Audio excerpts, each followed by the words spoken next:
सुप्रभात। मैं जगेंद्र राणा। आज की हमारी आध्यात्मिक चर्चा का विषय है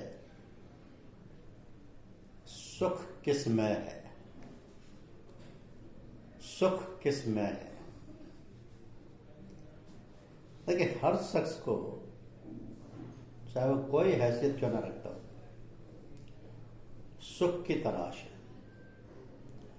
मुमकिन है वो ज़ाहिर तौर पर अपने दिली महसूसात से नावाकिफ हो। मुमकिन है कि उसको असलियत का कुछ पता भी मिल गया हो। लेकिन अगर उन दिलों को खोलकर देखा जाए तो जो ख्याल हरकत बनकर अंदर ही अंदर कुरेद रहा है वो सिर्फ सुख का ख्याल है। सब सुख के ख्वाहिशमंद हैं। जहाँ तक जिंदगी का ताल्लुक है, उसका वनस्पत संसार की सूरत में हो या पशु संसार में, परिंद में या चरिंद में, या इंसान में या फरिश्ता में, सब इसी गोरख धंधे के फिक्र में रात दिन गलता व फंसे रहते हैं। इंद्र देवता ने आसमान के दरवाजे खोल दिए, फिर तो वर्षा ने दुनिया को भरपूर सुरा बना दिया। देखो, जंगल व बाग वगैरह के दरख्त कैसे हरे भरे नजर आ रहे हैं, क्योंकि उनको अनजाने में जिस चीज़ की ख्वाहिश थी वो नसीब हो गई। ये सबूत है कि उनकी पहचान और एहसास में किस कदर काबिलियत मौजूद है। लाजवंती का पौधा इंसान के साए से घबराता है। इससे क्या साबित हुआ कि उसको कुदरत ने इतनी तमीज अता कर रखा है कि इंसान के जिस्म से जो अवखरात और असरात खारिज होते रहते हैं वो नाखुशगवार है। तो पशु व परिंदे वगैरह सब में अपने अपने कुदरती दर्जा के मुवाजिब सुख व दुख वगैरह के एहसास की काबिलियत का पता मिलता है। अगर हम गौर के साथ तवज्जो करें तो खलकत के जर्रे जर्रे में ये मौजूद हालात नजर आएगी।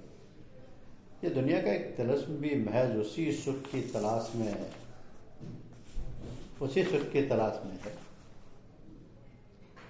और जुस्तजू की दूरबीन वगैरह में है। कहा है कि अदम से जानब हस्ती तलाशे यार में आए। अदम से जानब हस्ती तलाशे यार में आए, हवाए गुल में हम इस वादिये पुरखार में आए। यानी शून्य से हम जिंदगी की तरफ ईश्वर की तलाश में आए, फूल की ख्वाहिश इस कांटों भरी वादी में ले आए। सुखी हमारा लक्ष्य है, सुखी हमारी असली गरज और असली तमन्ना है, और हम सबको दिन रात उसी के फिक्र में लगे देखते हैं सुख किस तरह नसीब हो। पढ़ो लिखो, नौकरी करो, तिजारत करो, शादी ब्याह के ताल्लुकात को बनाओ, रात दिन बैल की तरह मेहनत करते रहो। सुख के वास्ते कम से बच्चे को सुख की चाह है। नौजवान जो हंसता खेलता वो दुनिया के तमाशगाह में अभी दाखिल हुआ, सुख का सौदा ही है। मगर क्या इन सबको सुख हासिल होता है? उसके दो जवाब हैं, हाँ और ना। ब्रह्मा ने इस सृष्टि को दुख व सुख से मिलाकर बनाया है। यहाँ दुख व सुख दोनों जुड़वा बच्चा हैं और दोनों हकीकी भाई हैं जो एक दम के लिए भी कहीं अलग नहीं। याद रखें, न सुख है वह दुख भी जरूर रहता है। और शादी कोई खाली नहीं गम से नजर आई, देखा कि जब खूब हंसे आंख भर आई। शादी कोई खाली नहीं गम से नजर आई,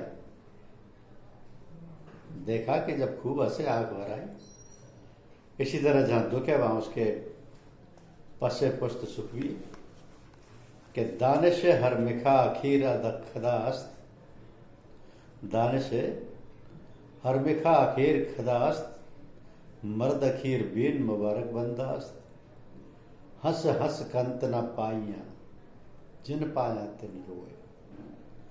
हंसी खुशी जो जीव मिले तो कौन दुहागन हो।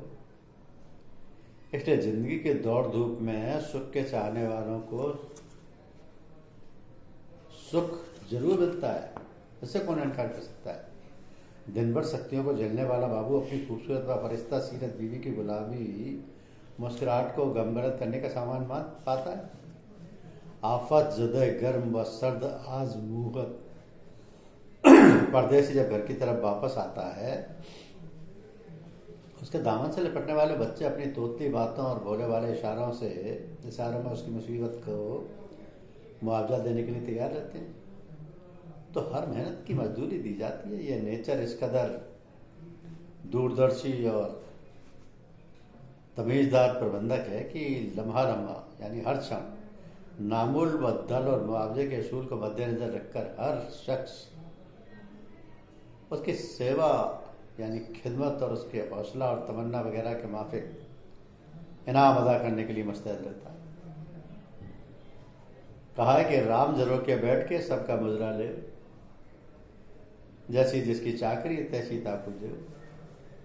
हर शख्स को किसी न किसी कदर खुशनसीबी है, मगर वो दुख से खाली नहीं है। सवाल किया जाएगा कि ऐसा क्यों? जवाब यह है कि जिंदगी के उस तबके में जहां ज्ञान और खुद फरमोशी ने पांव फैला रखा है, ऐसा होना जरूरी है। जैसी जिसकी हिम्मत वैसी उसकी फिक्र।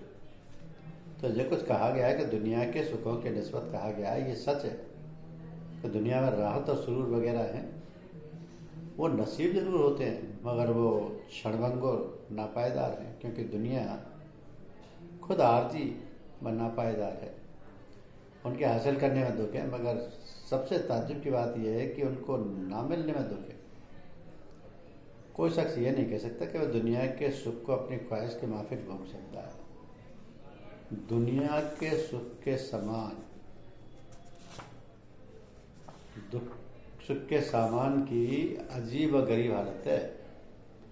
उसकी जिस चीज़ को देखो उससे विवेकशील इंसान के लिए नए नए सबक हर वक्त मिलते हैं।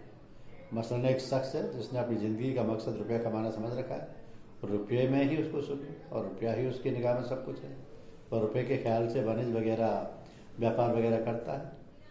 रुपया उसको ज़रूर मिलेगा, क्योंकि नेचर हर शख्स के जज्बात की ताजीम करती है। लेकिन उसका नतीजा क्या होता है? क्योंकि ये सब कोशिश अज्ञान से है, इसलिए जिस तरह उसको रुपया मिलता जाएगा उसी तरह उसमें और हवस बढ़ती जाएगी। और वह 99 के फेरे में पड़कर जो थोड़ा सा सुख रुपयों के कमाने में मिला था, उसको भी हविस और लालच वगैरह के सिलसिले में खो देगा। तो जहाँ लालच और हविस वगैरह रहती है, वहाँ से सुख को मजबूरन खैरबाद रखना पड़ता है।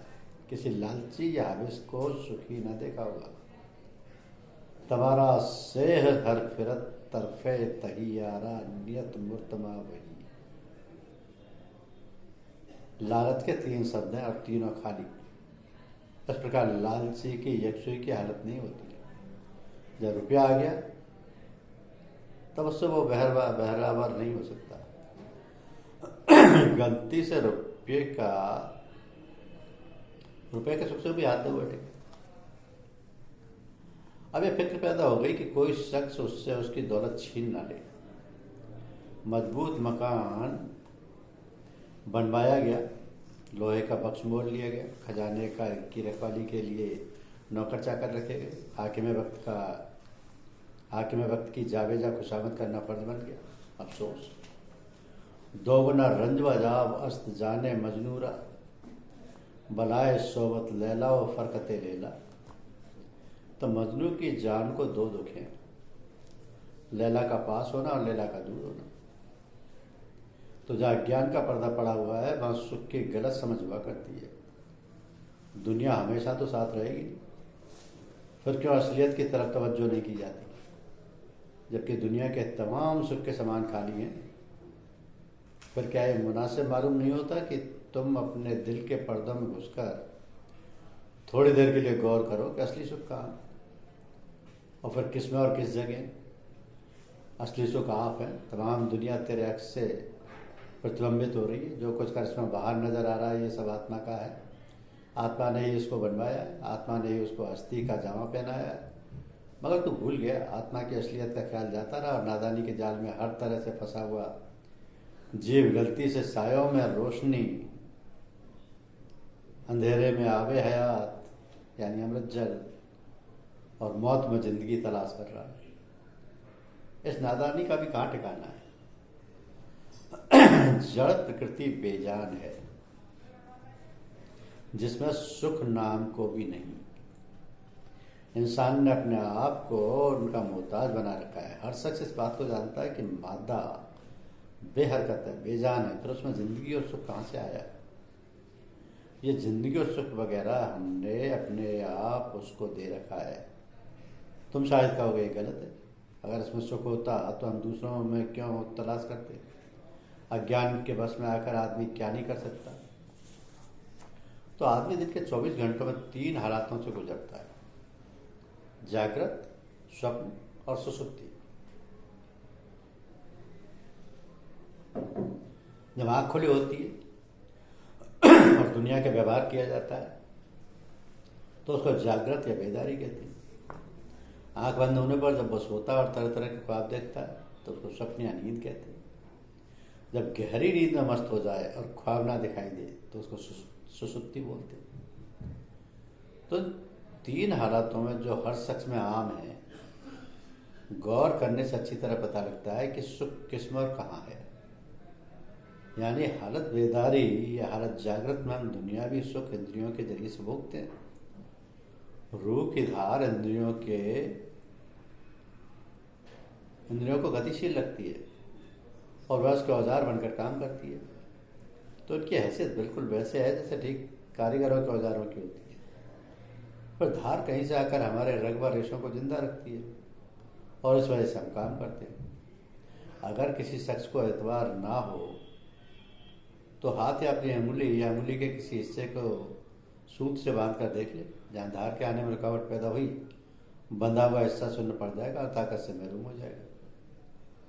तो जब हम कहीं भी बैठ जाते हैं और हमारे हाथ और पैर वगैरह में रूह की ताकत का आना बंद हो जाता है, यह हाल तमाम इंद्रियों का है। अगर इन सबसे रूह की धार खिंच जाए तो सब गैर हिसाब गतिशील बन जाए और उनसे कोई भी काम ना हो सके। जुबान, कान, नाक, हाथ वगैरह सब इस धार के मोहताज हैं। आदमी जब सो जाता है उसके रूह के धार के ऊपर तरफ खींच जाती है, फिर उसमें से कोई भी अपना काम नहीं कर सकता। सोते हुए आदमी के मुंह में मिठाई डाल दो, उसको महसूस नहीं होगी, क्योंकि जिस धार ने उसको लज्जत या स्वाद लेने की काबिलियत बख्शी थी वो अंदर की तरफ खिंच गई। इसी तरह जब कभी बीमारी की हालत में धार खिंच जाती है तब भी यही नतीजा होता है। तो इस पर गौर करने से मालूम हुआ कि इस जिस्म में भोगने वाली चीज़ इंद्रियां नहीं है बल्कि कोई और ताकत है, और तुम्हारे और हमारे अंदर है, और वो तुम्हारी अपनी आत्मा है। ये असर डालने वाला सबक हमको हालत जागृति में गौर करने से हासिल होता है। हालात ख्वाब पर विचार करने से और भी ज़्यादा हमको असलियत से करीब करने का मौका आता है। जब तुम सोने लगते हो, रूह की धार खुद ब खुद जिस्म के अंदर चली जाती है। बाहरी हवास बेकार पड़े रहते हैं, ना हाथ पैर वगैरह हिलते हैं, ना कान नाक अपना फर्ज अंजाम देते हैं। तमाम जिस्म निकम्मा और बेकार बनाकार पड़ा रहता है। मगर जिस्म के अंदर क्या होता है? जो बातें बाहरी दुनिया में होती हैं वहाँ भी मौजूद है। हालात ख्वाब व मुकाबला बेदारी यानी जागरण के ज़्यादा अद्भुत है। इसलिए वह लतीफ़ इंद्रियाँ हैं, दिल को निस्तबन ज़्यादा आज़ादी हासिल हो जाती है और उसके महज ख्याल करने से हर किस्म के सुख के सामान उसी वक्त मौजूद हो जाते हैं। जहाँ ये फिक्र हुई कि सवारी के वास्ते हाथी आ जाए, हाथी हाजिर हो जाता है। ख्वाहिश हुई कि हम दुश्मन से बचने के लिए ऊपर की तरफ उठने लगे हैं, उसी वक्त हवा की सतह में हम इस तरह की ताकत परवाज कर जाती है कि जिस तरह से मछलियाँ पानी की तह में अच्छी तरह ऊपर या नीचे तैरती रहती हैं। खाने का ख्याल आया नहीं कि तमाम सामान आप ही मौजूद हो जाता है। क्या ये गलत है? ये आदत तो हम समझते हैं कि हर शख्स पर गुजरती है और मुश्किल से कोई समझदार इंसान मिलेगा जो ख्वाब के मुमकिनात का कायल ना होगा।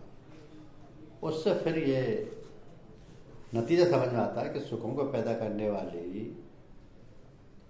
खुद रूह है, उसमें ताकत है, उसके अनुसार ख्वाहिशें सुखों को पैदा कर सके। अब थिएटर का तीसरा पर्दा उठता है, उसका तमाशा देखिए।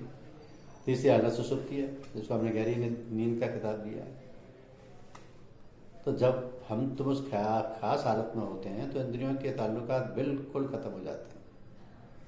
वो स्थूल आवास रहते हैं और नारती सिर्फ आत्मा ही रहता है, क्योंकि अगर कोई दूसरी चीज़ होती तो उसका ज्ञान होता।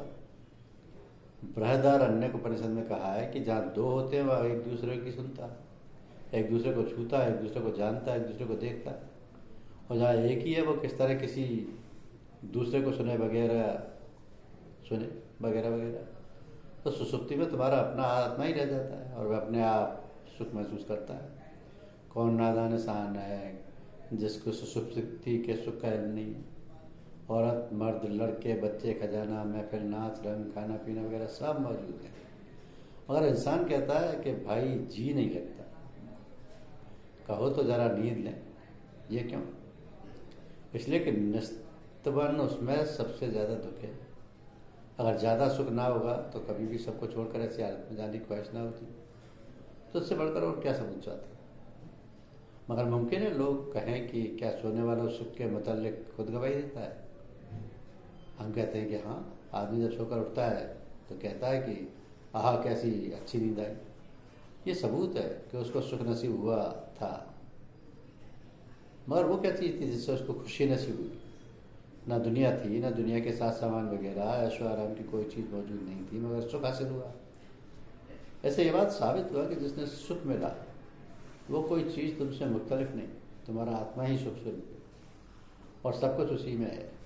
अगर उसके बरखिलाफ समझते हो तो ये बताओ कि फिर तो सुसुप्ति में तुमको सिवाय अपने वजूद के और किसी चीज़ का ज्ञान हुआ? तो ज्ञान किसका होता? वहाँ तो सिर्फ एक आत्मा ही है, आत्मा ही आत्मा है। ये 3 नतीजे आमद किए गए। पहली, जागृत अवस्था में आत्मा ही सुख लेने वाला, इंद्रियों से जुदा रहने वाला है। दूसरा, स्वप्न अवस्था में आत्मा ही महज अपने ख्याल से सुखों को सामान पैदा करने वाला सबसे ही न्यारा है। तीसरी और आखिरी हालत में सुसुप्ति में आत्मा ही सुख स्वरूप है और सुख वगैरह है। सवाल था कि सुख किस में है? जवाब है कि सुख खुद तुझ में और तुम्हारी आत्मा है, तुम्हारी आत्मा में है और तुम खुद सुख स्वरूप हो। तो इंसान का ताल्लुक इस जिस्म, रूह की धार के वसीला में सिर्फ जागृत में है, क्योंकि अगर बीमारी, जख्म और फिक्र की वजह से किसी को तकलीफ है तो जहाँ वह नींद की हालत में गया वहाँ रंज काफूर और दर्द फिक्र वगैरह नष्ट हो जाता है, और जहाँ पर नींद उचट गई वहीं आह की सूरतें फिर सुनाई देती हैं। उससे एक नतीजा और जाना तय किया गया कि जागने की हालत में हमारी रूह का स्थान जिस्म में था, जिसमें और जगह था। और नहायत अहम ज़रूरी बात है जो सबसे पहले अहले तरीक़त को जहन नशीन करना चाहिए। तो ये 3 हालतें, मगर उनके सिवाय परम संतों ने और भी हालतें बयान की, जिनमें से एक तुरिया जो सूफियों के यहाँ आलम लाहत है। इन हालतों में गुजरने से रूह पाकीज़ा और आलाइश है दुनिया, यानी मल विक्षेप से पाप व साफ वगैरह होती है, उसको तुरिया कहते हैं।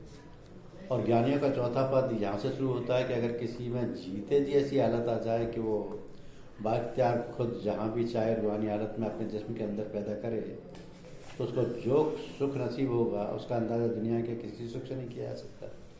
क्योंकि जिस सुसुप्ति का ऊपर जिक्र किया गया वह रूह की बहुत अच्छी हालत नहीं है। इंसान रात दिन सुख के लिए मेहनत करते रहते हैं, फिर भी पूरा सुख दुनिया का किसी को मिला ही नहीं, क्योंकि जिस तबका में हमको जगह दी गई वह तबका मुकम्मल सुखों का नहीं है। मुकम्मल सुख सिर्फ रूह में है। और जिस तरह से रूह को अपने खजाने की तरफ लौटने का मौका मिलेगा, वैसे ही उसको ज़्यादा लुत्फ और टिकाऊ खुद इख्तियारी सुख मिलता जाएगा। कौन कहता है कि तुम खाम खां दुनिया का तर्क करो या त्याग दो? ये कभी गरज नहीं है कि लंगोटी लगाकर जंगलों में खाक छानो। ये सख्त गलती और गुमराह करने वाली ताबीर होगी।